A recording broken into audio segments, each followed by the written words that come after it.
Assalamualaikum warahmatullahi wabarakatuh. Selamat pagi anak-anak hebat kelas 6. Bagaimanakah kabar kalian hari ini? Semoga kalian selalu dalam keadaan yang sehat, terjauhkan dari wabah yang sekarang sedang merajalela di bumi tercinta kita. Nah, anak-anakku, sebelum kita belajar, marilah kita berdoa terlebih dahulu. Berdoa mulai. Ya Allah ya Tuhanku, semoga apa yang akan kami pelajari hari ini bisa bermanfaat untuk kami. Amin. Berdoa selesai.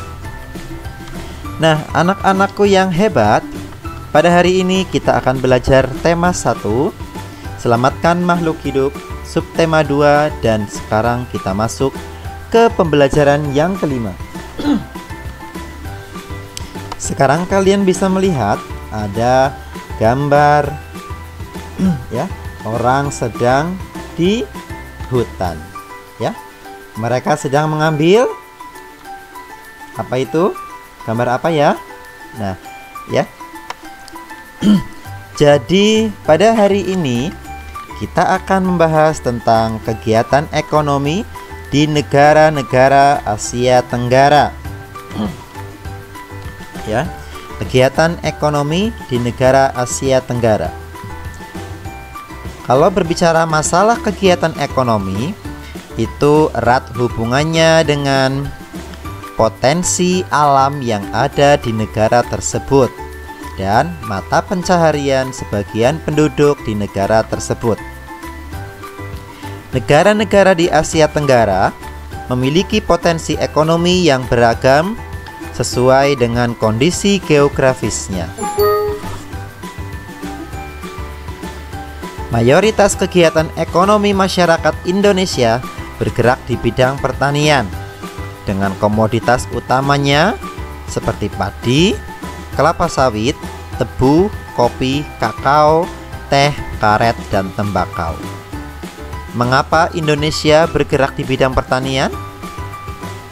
Ya, karena Indonesia berupa perairan dan juga daratan. Nah, datarannya adalah ya, sebagian besar wilayahnya berada di dataran rendah sehingga bergerak di bidang pertanian ya. Nah, ini adalah contoh kegiatan ekonomi negara-negara di Asia Tenggara. Sebagai contoh adalah Filipina. Filipina bermata pencaharian sebagai petani, pekebun, dan juga di bidang jasa. Sumber daya alam yang ada di Filipina, di dataran rendah ada jagung, sayuran, padi, ketela pohon, dan buah-buahan. Sedangkan sumber daya alam di perkebunannya adalah tebu, kelapa, abaka, tembakau, kayu, dan karet. Sekarang negara Kamboja, mata pencahariannya adalah petani, pekebun, dan petambak. Di bidang pertanian, sumber daya alamnya adalah padi, umbi-umbian, jagung, dan buncis. Di perkebunan ada karet dan tembakau, dan perikanan adalah budidaya ikan air tawar. Sekarang negara Laos, mata pencaharian penduduknya adalah petani, pekebun, nelayan, dan penambang. Sumber daya alam yang ada di bidang pertanian, padi, jagung, dan tembakau. Di hutan ada kayu jati, di sungai Mekong ada ikan karper dan ikan perch. Di perbukitan ada tambang gipsum, timah, batu bara, seng, dan biji besi. Nah, itulah sebagian contoh kegiatan ekonomi negara di Asia Tenggara. Nah, potensi ekonomi negara-negara anggota ASEAN ya. Bisa kalian lihat pada gambar yang ada di layar kalian. Ya, ada negara Indonesia, kemudian Brunei Darussalam, Filipina, Vietnam, Kamboja, Laos, Malaysia, Myanmar, Singapura, dan Thailand. Ya. itu adalah potensi ekonomi negara-negara anggota ASEAN. Nah, minyak bumi dan gas alam merupakan sumber pendapatan terbesar negara Brunei Darussalam. Sedangkan perekonomian Singapura lebih maju dibandingkan negara-negara lain di Asia Tenggara. Kegiatan ekonomi Singapura bergerak di bidang jasa, perindustrian, perhubungan, dan perbankan. Nah, coba kalian cari bagaimanakah kegiatan ekonomi pada negara-negara berikut. Nah, itu bendera negara mana dan negara mana ya? Coba kalian cari, kemudian tuliskan kegiatan ekonomi pada negara-negara berikut ya. Kalian bisa melihat tayangan sebelumnya. Kemudian nomor 2, bagaimana kegiatan ekonomi pada negara-negara berikut ini ya. Itu bendera mana dan bendera mana, silahkan kalian cari. Kemudian carilah kegiatan ekonomi pada negara-negara yang ada. Selanjutnya kita akan belajar merancang pembuatan patung ya. Pada pertemuan sebelumnya kita sudah membahas tentang alat dan bahan membuat patung, langkah-langkah membuat patung ya, tekniknya ya. Dan sekarang kita akan merancang pembuatan patung. Beberapa tahap dalam membuat patung ya. Rancangan patung diantaranya adalah sebagai berikut. Yang pertama, kita harus membuat sketsa ya. Yang namanya sketsa berarti adalah rancangan kasar ya. Kemudian yang kedua adalah memilih alat dan bahan yang sesuai dengan rancangan yang kita buat.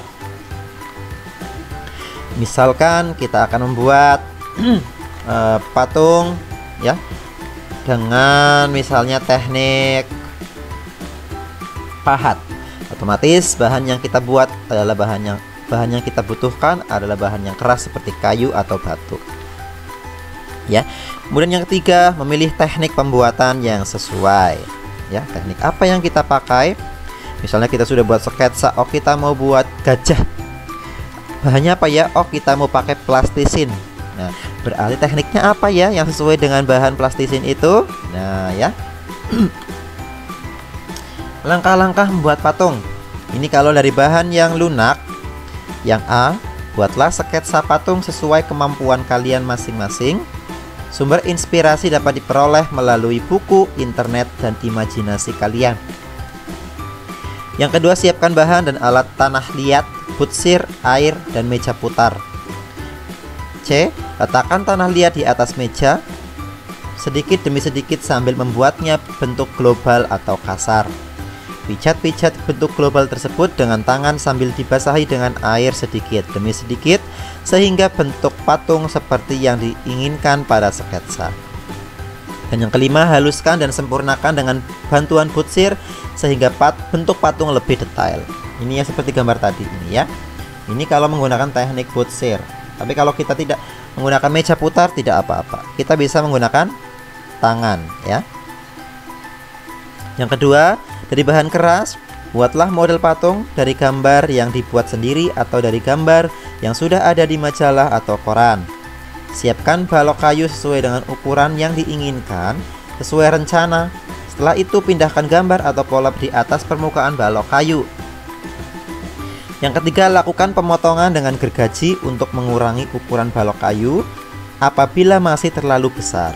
Lakukan pembentukan sedikit demi sedikit dengan alat atau pahat hingga mendekati bentuk global. Seperti ini teknik pahat ya.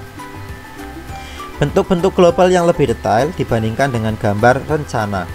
Lanjutkan dengan membuat yang lebih detail, sempurna, dan haluskan dengan amplas. Lakukan finishing dengan cat, melamin, atau akrilik. Nah, itu adalah langkah-langkah membuat seni patung. Nah, ini ya sebagai contoh ada patung dari plastisin. Ya, ini membuat babi. Nah, kalian bisa mencontoh ya gambar babi ini untuk hasta karya kalian. Ya. belum memiliki plastisin, kalian bisa membuat plastisin terlebih dahulu ya. Kalian bisa membuat plastisin terlebih dahulu. Oke? Ya. Langkah-langkah membuat plastisin ada pada video Pak Guru yang sebelumnya. Nah, ini juga adalah contoh membuat patung dengan plastisin, atau bisa juga dengan sabun ya, dengan sabun batangan itu ya. Bisa juga dibuat dengan sabun batangan dengan cara mengurangi sedikit demi sedikit ya.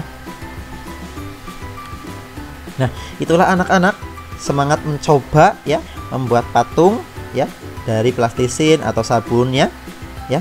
Pak Guru harap kalian paham dengan apa yang Pak Guru ajarkan hari ini. Semoga bermanfaat untuk kalian. Sampai jumpa di pertemuan yang selanjutnya. Wassalamualaikum warahmatullahi wabarakatuh.